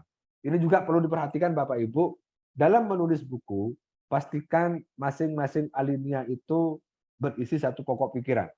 Jangan kemudian kita nulis satu paragraf, satu halaman, isinya macam-macam pokok pikirannya, tidak tertata dengan bagus. Itu bisa berakibat kepada kebosanan bagi pembaca, atau termasuk editornya nanti akan memberikan catatan bagi tulisan atau naskah yang alinea terlalu panjang. Jadi usahakan alineanya pendek-pendek saja, termasuk dalam penyusunan kalimat tidak terlalu berbelit-belit atau tidak terlalu panjang kalimat-kalimatnya. Kalimat-kalimat pendek yang penting bisa memberikan pemahaman yang komprehensif kepada pembaca itu jauh lebih bagus. Kemudian kalau bisa naskah buku itu tidak hanya isi teks saja, tetapi bisa diikuti dengan bentuk gambar, tabel, dan lain sebagainya. Dalam proses penyusunan bukunya juga sama Bapak Ibu, kalau sudah pra menulisnya lengkap, sudah oke, sudah siap, Bapak Ibu bisa segera menyusun buku, dimulai dari bagian awal. Apa saja bagian awal buku? Maka penulis itu wajib memahami anatomi buku. Karena ini berkaitan dengan proses penyusunan dalam penyusunan bukunya. Penyusunan bagian awal dulu, kemudian dilanjut dengan bagian isi. Bagian isi ini apa saja? Ditulis berdasarkan jenisnya. Oh, buku ini buku ajar. Maka penulisannya juga berdasarkan atau sesuai dengan buku ajar. Sudah ada kerangkanya, berdasarkan kerangkanya. Bab 1, babnya isinya apa? Subbabnya apa saja? Bab 2, subbabnya apa saja? Itu sudah harus dipahami oleh penulis. Sudah harus disiapkan sebelum Bapak Ibu melakukan proses penyusunannya. Termasuk penyusunan bagian akhir buku. Ini juga harus sudah disiapkan. Kalau misalnya penulisan daftar pustaka sudah menggunakan mendeley, maka Bapak Ibu sudah harus disiapkan untuk penggunaan mendeleynya. Penyajiannya juga sama, harus sesuai dengan kebutuhan pembaca dan segmentasinya. Kemudian yang terakhir Bapak Ibu, pasca penulisan. Jadi penulis itu harus memiliki kompetensi untuk bisa menerbitkan bukunya, mencari penerbit, mengirim kepada penerbit, dan lain sebagainya. Itu harus dimiliki Bapak Ibu. Apa saja yang harus dilakukan setelah buku selesai ditulis? Bapak Ibu harus melakukan proses swasunting. memastikan bahwa buku yang saya tulis ini sudah jelas penyajiannya, sudah jelas bahasanya, tidak ada yang typo, tidak ada yang melanggar ketentuan dan lain sebagainya. Jadi Bapak Ibu pastikan sebelum dikirim ke penerbit, Bapak Ibu lakukan swasunting atau menyunting mandiri, membaca kembali yang salah dibenarkan, yang kurang ditambahkan, yang kira-kira tidak penting di dalam buku dihilangkan. Untuk memastikan bahwa buku ini layak untuk diterbitkan sebelum dikirim ke penerbit. Maka kalau kita ingin memastikan apakah pembaca buku kita itu paham atau tidak, kita memastikan terlebih dahulu sebagai penulis untuk memahami seluruh isi dari naskah buku kita. Jangan sampai kita tidak paham terhadap isi naskahnya, tetapi buru-buru langsung diterbitkan. Saya pastikan pembacanya juga tidak akan paham. Itu untuk ukuran standar minimal, Bapak Ibu. Kemudian ini cara menerbitkan Bapak Ibu, tidak banyak saya sebutkan ya, cari penerbit, kemudian diskusi dengan editornya, nanti kalau pengen lebih lanjut, atau kalau Bapak Ibu punya naskah, kemudian pengen diterbitkan di Unisma Press, silakan bisa dihubungi kami. Kami akan berikan ketentuan dan peraturannya, termasuk ketentuan dalam penerbitannya seperti apa, nanti bisa diskusi dengan kami di Unisma Press. Bapak Ibu yang berbahagia, ini pesan yang mungkin bisa saya sampaikan. Jika kita ingin melihat dunia, maka bacalah. Tapi kalau kita pengen menggenggam dunia, menulislah. Karena dengan menulis, maka paling tidak karya-karya Bapak Ibu bisa terdistribusi kepada seluruh Nusantara, dari Sabang sampai Merauke. Dengan begitu maka kita sudah mampu memegang dunia dengan karya-karya yang terbaik kita. Dan yang terakhir, Bapak Ibu, saya ingin mengenalkan tentang uji sertifikasi kompetensi. Ini mungkin bagi Bapak Ibu yang besok akan ikut uji sertifikasi kompetensi, dan bagi Bapak Ibu yang mungkin ke depan pengen mengikuti uji sertifikasi kompetensi terkait dengan penulis buku, penyunting naskah, ataupun penyunting reviewer. Bapak Ibu, semua penulis, penerbit, penyunting ke depan harus memiliki sertifikat kompetensi dari BNSP. Karena untuk menjaga kualitas dan mutu dari buku. Oleh karena itu, kami Unisma Press bekerjasama dengan LSP PEP dan BNSP besok tanggal 28 dan 29 November akan menyelenggarakan uji sertifikasi kompetensi. Ada banyak sebenarnya keuntungan dan manfaat dari sertifikat kompetensi itu, Bapak Ibu, pengakuan dari negara, kemudian pengukur kompetensi diri, dan lain sebagainya. Ini sangat penting sekali, terutama bagi Bapak Ibu dosen, karena sertifikat kompetensi dosen itu akan bermanfaat di IKU maupun di akreditasi. Karena dosen itu mesti ditanyakan selain kompetensi sebagai dosen, atau Bapak Ibu memiliki sertifikat dosen, juga biasanya yang mendukung itu adalah sertifikat kompetensi yang lain, yang tidak jauh dari pekerjaan Bapak Ibu, seperti penulis buku, editor, maupun penelaah atau pengelola penerbitan. Bapak Ibu, ini sertifikat, contoh sertifikat kompetensi saya sudah mendapatkan sertifikat kompetensi sebagai penulis, sebagai penyunting naskah, penyunting akuisisi, maupun penyunting substansi. Alhamdulillah sudah mulai tahun 2020 termasuk sampai 2021 saya sudah mendapatkan sertifikat kompetensi. Ini contoh Bapak Ibu, sertifikat kompetensi yang dikeluarkan oleh BNSP. Bapak Ibu, ini sekedar informasi saja. Hari ini kita di pelatihan, kemudian insya Allah Senin dan Selasa besok kita akan mengikuti menyelenggarakan uji sertifikasi kompetensi skema penulis buku, skema penyunting naskah, dan skema penyuntingan substantif. Berkaitan dengan teknisnya, bagi Bapak Ibu nanti yang ikut uji sertifikasi Senin dan Selasa, nanti sore setelah pelatihan akan ada bimbingan teknis.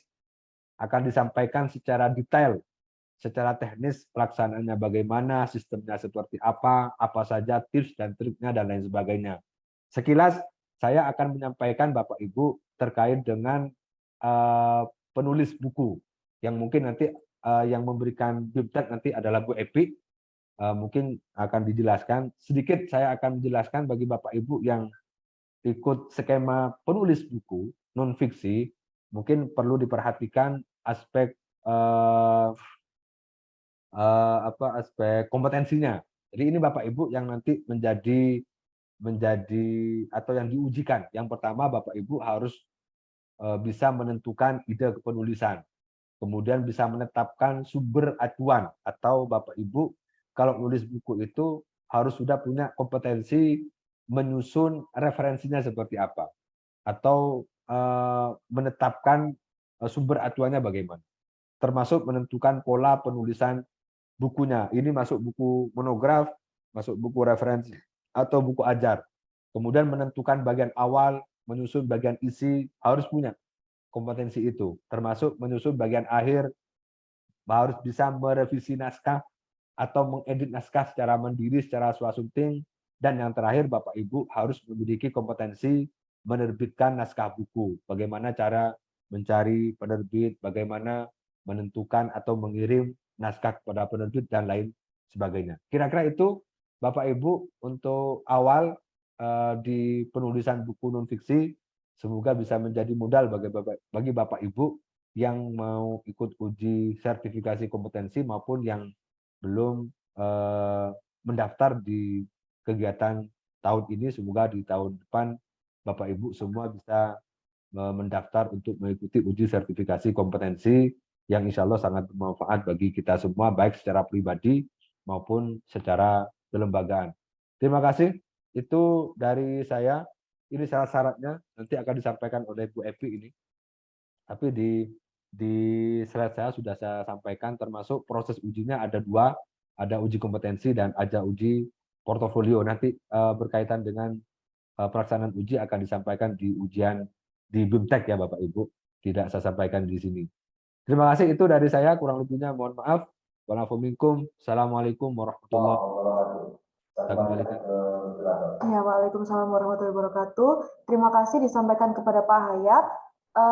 Untuk sesi tanya jawab, mengingat waktunya terbatas, kami buka untuk 3 penanya pertama, tapi ini Pak Hayat sudah ada di kolom chat. Ada 2 penanya. Yang pertama ada Bu Putri Aisyah dari UNESA. Jika menerbitkan buku yang mana itu adalah kumpulan tulisan-tulisan di media, baik esai pendek tentang isu yang sama, kemudian diperbaiki gaya selingkuhnya, ada referensi di setiap akhir tulisan, apakah itu bisa dikategorikan sebagai referensi atau monograf atau di luar itu semua, Pak Hayat? Itu yang pertama. Lalu ada dari Pak Anton, 2 pertanyaan. Sebagai penulis buku, tantangan terberat dalam menulis yang Pak Hayat rasakan itu seperti apa dan bagaimana cara mengatasinya, dan pengalaman Pak Hayat berapa lama waktu yang dibutuhkan untuk menulis 1 buku monograf. 2 penanya terlebih dahulu itu dulu di Pak Hayat, silakan. Saya sebentar Bu, 2 dulu, lalu kita lanjutkan lagi. Oke. Yang pertama Ibu Putri ya. Jadi kalau misalnya kumpulan dari tulisan-tulisan pendek atau dari esai atau dari opini-opini itu bisa dikompilasi menjadi buku, Bu. Yang penting diarahkan kepada satu bidang ilmu. Itu masuk ke ranah buku referensi. Contoh misalnya Bapak Ibu nulis tentang pendidikan di esai yang kemudian diterbitkan di berbagai media misalnya, kemudian ingin dibukukan. Nanti diarahkan ke misalnya ke buku pengantar pendidikan karakter atau pendidikan masa depan misalnya. Itu boleh. Nanti masuk ke ranah buku referensi. Karena itu dari pemikiran, dari hasil pemikiran Ibu sendiri yang kemudian dituangkan dalam bentuk esai. Nanti bisa dibuat, misalnya bisa per bab atau bisa per bagian. Kalau misalnya per bab, maka nanti tinggal disusun aja, Bu. Bab 1, tema besar dari berbagai esai. Ada 5 esai misalnya yang kemudian disusun berdasarkan sub-bab. Nanti tinggal diberikan bab 1 yang kira-kira mewakili dari 5 esai itu, kira-kira isinya apa. Begitu juga bab berikutnya. Atau disusun berdasarkan bagian. Bagian 1, nanti isinya ada 10 esai. Bagian 2, ada 15 esai. Misalnya begitu, juga boleh. Tetapi tetap bagian-bagian itu harus memiliki relevansi atau irisan topik yang sama. Sehingga tidak terlalu jauh atau tidak terlalu melebar kemana-mana nanti tulisannya. Karena buku referensi itu sekali lagi harus sistematis. Bab 1, bab 2, bab 3, bab 4. Termasuk topiknya harus konkret satu bidang ilmu. Itu Bu Putri ya. Kemudian yang kedua dari Pak Anton. Tantangan terberat dalam menulis buku yang Bapak rasakan. Biasanya memang yang pertama manajemen waktu, Pak. Karena penulis yang sudah mahir pun itu tidak serta-merta bebas hambatan. Rasa malas karena banyak aktivitas, kemudian menghambat proses penyusunan bukunya. Kalau saya biasanya tidak pernah meninggalkan walaupun hanya 20 menit, 30 menit nulis buku, nulis artikel, atau nulis esai, nulis opini, dan lain sebagainya. Jadi kalau saya nulis buku, Pak, itu tidak fokus nulis satu buku itu aja enggak. Tapi nulis ada berapa buku yang kemudian saya sudah buat outline-nya, sehingga setiap hari itu aktivitas nulisnya tetap berjalan. Saya juga nulis artikel yang kemudian diterbitkan di jurnal. Saya juga nulis opini di berbagai media massa cetak ataupun online. Saya juga nulis pantun kadang, nulis puisi, kadang nulis ya esai dan lain sebagainya. Jadi untuk mengatasi tantangan itu kita bisa merolling, Mbak. Jadi hari ini nulis buku A, besok nulis buku B, kemudian berikutnya nulis artikel dan seterusnya. Sehingga kita tetap produktif. Tidak hanya fokus pada satu buku itu harus selesai dulu baru nulis yang lain. Kalau saya enggak. Dari berbagai bahan itu saya tulis dalam buku, saya tulis dalam artikel, saya nulis juga opini dan lain sebagainya. Gitu, Mbak. Sehingga setiap hari itu nulis buku tidak pernah berhenti. Nulis artikel iya, nulis opini ya, nulis esai ya, dan seterusnya. Sehingga kita tidak merasa bosan, Mbak. Setiap hari itu aktivitas nulisnya tidak bosan. Karena selalu berpindah. Dan itu sudah terukur, terarah, sudah ada outline-nya, sudah ada progresnya, sudah ada ketentuannya. Oh, buku ini selesai 2 bulan dengan berbagai pertimbangan tadi. Oh, buku ini selesai 6 bulan. Sehingga buku-buku, naskah-naskah buku yang saya tulis itu sudah saya susun di folder-folder sendiri, Pak. Karena kadang-kala kalau kita fokus hanya satu buku misalnya, kadang kita mengalami writer block misalnya, atau kebuntuan. Sehingga buka laptop tapi tidak keluar satu kata pun misalnya. Itu kadang-kala bisa menghambat proses penyelesaian. Maka bisa diselingi dengan nulis yang lain, Pak. Dengan nulis-nulis yang lain. Sehingga kita tidak hanya dominan produktif nulis buku aja gitu. Karena kita sebagai dosen dituntut untuk meneliti, mengajar, mengabdi, publikasi buku, publikasi artikel, termasuk publikasi-publikasi yang lain yang sesuai dengan kebutuhan kita. Maka bagaimana caranya kita bisa produktif di semua tridharma itu ya, kita bisa melakukan proses seperti itu. Sehingga tidak monoton dalam proses penyusunannya, penulisannya. Kemudian yang kedua, pengalaman Bapak berapa lama waktu menulis buku monograf. Kalau buku monograf 1 bulan selesai, Pak. Kalau monograf loh ya. Karena bahannya sudah ada. Bahan laporan penelitiannya sudah ada. Tinggal dikonversikan aja ke buku monograf. Insya Allah kalau rutin dan istiqomah nulis 1 bulan selesai. Kalau buku referensi, saya paling lama 3 tahun. Paling cepat 1 bulan. Tergantung dari buku referensinya. Dan alhamdulillah yang 3 tahun itu karena dari proses penelitian yang panjang, alhamdulillah sampai sekarang bukunya bestseller. Sudah terbitan ke-5 di tahun ke-5.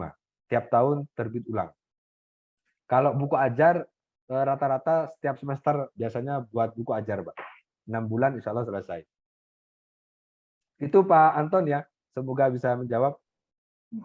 Baik, terima kasih. Tadi sempat ada yang mau bertanya, apakah Bu Dedi Eka atau mungkin yang lainnya? Ini Saya? SNI ya. Silakan Bu. Assalamualaikum. Yes. Assalamualaikum warahmatullahi wabarakatuh. Bu Firda, Waalaikumsalam. terima kasih atas kesempatan ini dan Pak Dr. Hayat. Boleh saya bertanya bagaimana prinsip atau visi dari pelatihan ini? Luarannya apa? Apakah kami akan diterbitkan buku kami kalau seandainya ada begitu atau bagaimana? Terima kasih.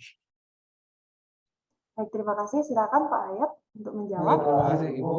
Jadi untuk pelatihan ini memang kami buat untuk yang pertama bagi Bapak Ibu yang mau ikut uji sertifikasi.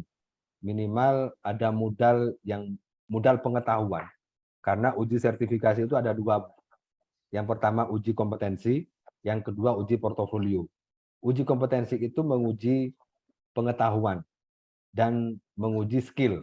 Jadi pengetahuannya disampaikan melalui pelatihan ini. Sertifikatnya nanti juga bisa dipakai sebagai syarat untuk mengikuti uji sertifikasi kompetensi.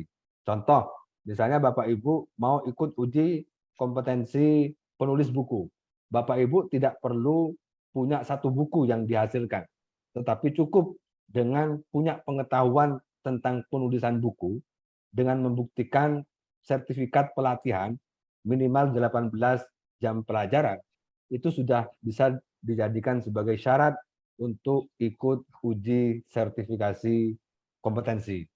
Tapi bagi Bapak Ibu yang misalnya pengen uji portofolio, maka syaratnya kan minimal 3 buku yang pernah ditulis. Itu buku mandiri atau buku solo.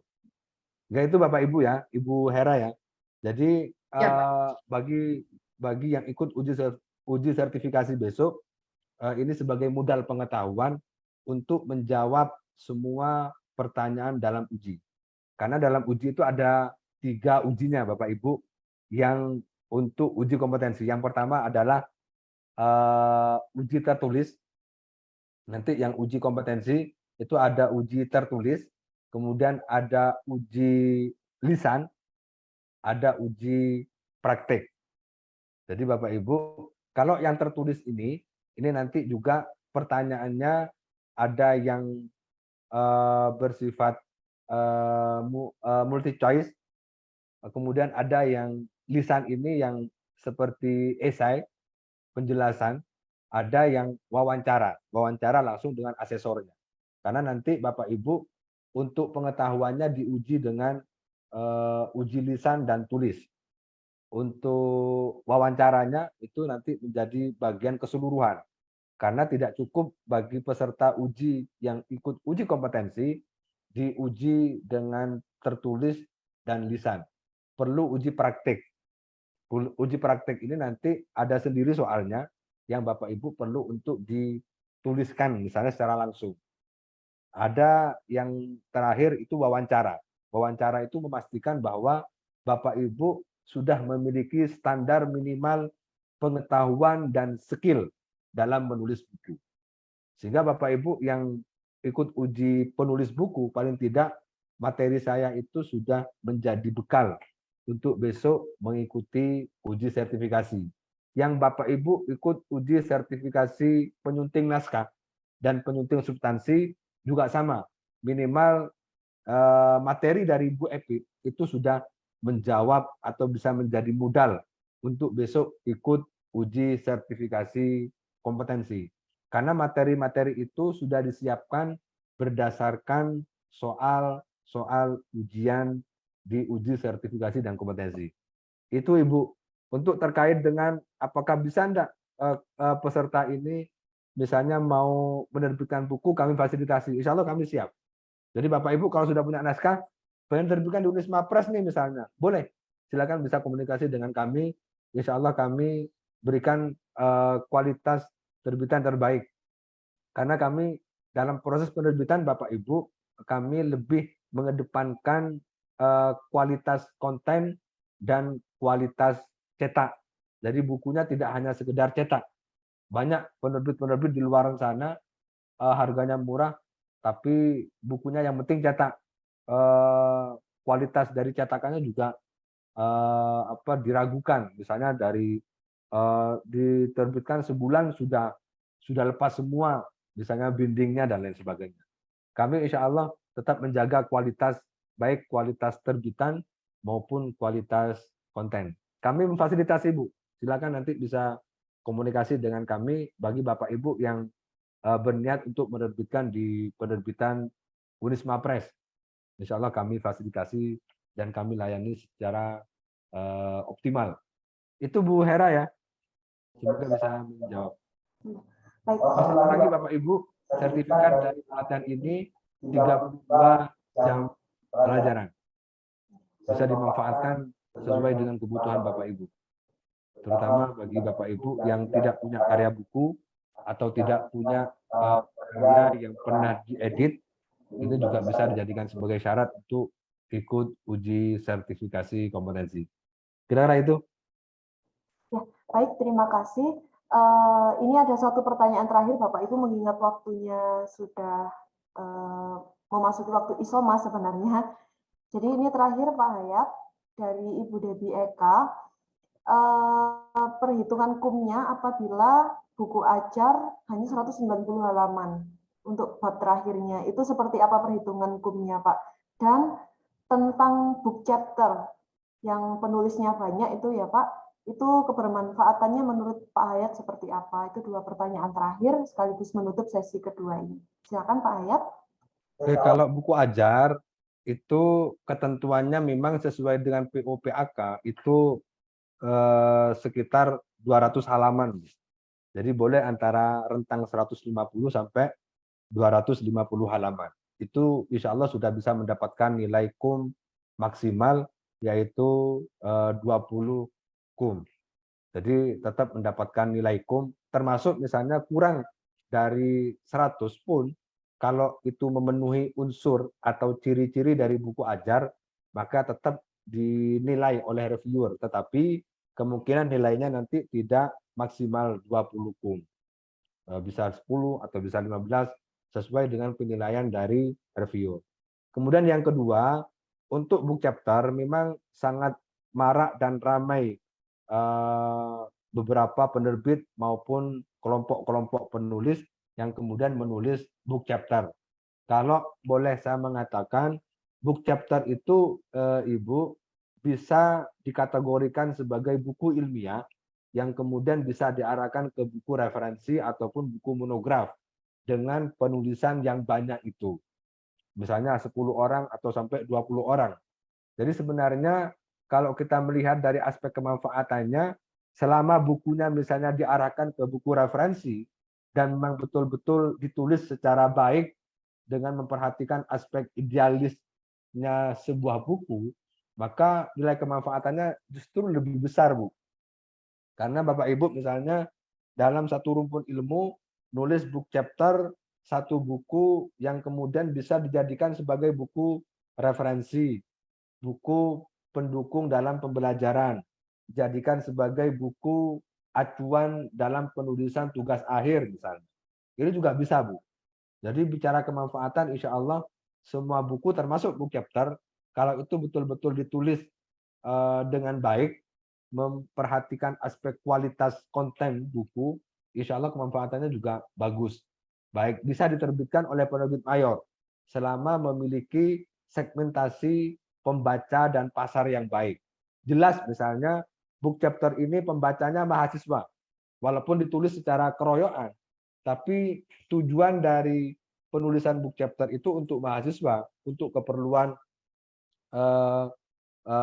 di mata kuliah A, B, C yang memiliki satu rumpun misalnya dipakai, bisa lebih bermanfaat, bisa. Kemudian yang kedua, pasarnya ternyata book chapter ini menarik misalnya, temanya bagus, sesuai dengan kebutuhan, itu juga bisa dipasarkan secara nasional atau bahkan bisa dipasarkan di internasional bisa. Sehingga kalau bicara book chapter ini sebenarnya kalau saya lebih fokus kepada kontennya. Kira-kira tema book chapternya ini menjual enggak? Sesuai enggak dengan kebutuhan pembaca? Menarik enggak? Bagus enggak? Sesuai kebutuhan enggak? Di pasar kira-kira diterima enggak buku ini? Kalau penilaiannya kumnya tergantung dari reviewer. Kalau misalnya ditulis oleh 20 orang, kalau misalnya kategorinya masuk ke kategori book chapter, maka kumnya masing-masing penulis 10 kum. Tapi lagi-lagi ini sesuai dengan penilaian dari reviewer. Karena reviewer memiliki konsep pandangan sendiri dalam penilaian kum. Termasuk melihat book chapter ini seperti apa. Itu kira-kira Bu Debbie ya. Semoga bisa menjawab. Tetap semangat Bu. Mungkin menulis book chapter itu bisa menjadi langkah awal untuk kita bisa menulis secara mandiri atau menulis solo. Karena kalau book chapter kan tidak terlalu tebal. 10 halaman sampai 15 halaman sudah cukup. Kemudian dikumpulkan 20 orang, kalau 10 halaman satu orang berarti sudah 200 halaman, sudah cukup tebal. Dan kalau banyak misalnya semakin banyak karya book chapternya nanti bisa membiasakan diri dengan menulis secara mandiri. Kira-kira itu Bu Debbie. Terima kasih. Izin Pak. Bapak izin terkait book chapter itu untuk apa namanya penulis setiap tahunnya Pak, izin. Untuk apa Pak? Jadi mohon maaf. Book chapter itu untuk pengakuan angka kerja dibatasi tidak ya? Karena kan kalau buku referensi itu 1 buku per tahun, kemudian monograf juga 1 buku per tahun. Nah, kalau untuk terkait dengan book chapter ini, untuk kreditnya angka kerja itu apa dibatasi juga per ini untuk penulisnya per tahunnya? Oke, jadi book chapter itu bukan jenis buku Pak, tapi bab dalam buku. Biasanya bisa diarahkan ke buku referensi atau berbentuk atau berjenis buku referensi atau berjenis buku monograf. Jadi kalau misalnya ketentuannya bagaimana? Sesuai dengan ketentuan di buku referensi, Pak. Berarti setahun sekali. Termasuk penilaiannya, karena di dalam POPAK itu juga ada penjelasan hasil penelitian atau pemikiran yang dirupakan menjadi bab-bab dalam buku. Itu ketentuannya ada 2. Ada yang book chapter internasional, ada yang book chapter nasional. Yang internasional itu penerbitnya dari internasional, kemudian penulisnya 60% itu dari penulis internasional. Kategori internasional itu di luar negeri. Kalau yang nasional ya berarti penerbitnya nasional, kemudian penulisnya juga dari nasional. Untuk penilaiannya memang kalau sesuai dengan POPAK, maka penilaian kumnya itu per penulis 10 kum. Dianggap sama dengan penulisan buku di proceeding, Pak. Kalau di proceeding kan tidak dinilai seperti di penilaian di artikel di jurnal. 1 penulis 10 kum. Kalau nasional, kalau internasional proceeding itu 15 sama. Jadi ada yang kalau book chapter itu yang masuk ke dalam kategori buku, kalau di proceeding itu yang kategori karya tulis ilmiah atau artikel. Sehingga untuk kemutahirannya, kepatutannya sama Pak dengan buku referensi. 1 tahun 1 buku, kecuali yang editornya. Kalau editor kan tidak terbatas. Mau 20 setahun menjadi editor buku boleh. Nilainya sama kumnya 1 buku menjadi editor 10 kum. Kira-kira itu Pak ya? Ya, terima kasih Pak. Sama-sama Pak. Ya, baik, terima kasih disampaikan kepada Pak Hayat dan juga Bapak Ibu yang sudah antusias untuk menyampaikan pertanyaannya. Demikian untuk penyampaian materi di sesi kedua. Untuk selanjutnya Bapak Ibu bisa istirahat, mau stay di Zoom juga tidak menjadi masalah, mau live dulu dan nanti untuk login kembali juga diperkenankan. Jadi kita berjumpa kembali nanti pukul 13.00 untuk menyimak materi yang pasti tidak kalah serunya. Dimulai jam 13.00, silakan untuk mulai admit kembali ke Zoom. Demikian. Dipersilakan untuk Bapak Ibu istirahat. Terima kasih disampaikan kepada Pak Hayat atas materi yang telah disampaikan. Untuk link presensi materi yang kedua sudah kami share di kolom chat maupun di grup WhatsApp Dan untuk yang ingin berbincang-bincang lebih lanjut di luar jam pelatihan juga silakan diperkenankan untuk chat di grup maupun menyimak di YouTube-nya Kang Hayat, juga banyak sekali video-video yang di-share. Jadi sekian, sampai berjumpa kembali jam 13.00 nih Bapak Ibu.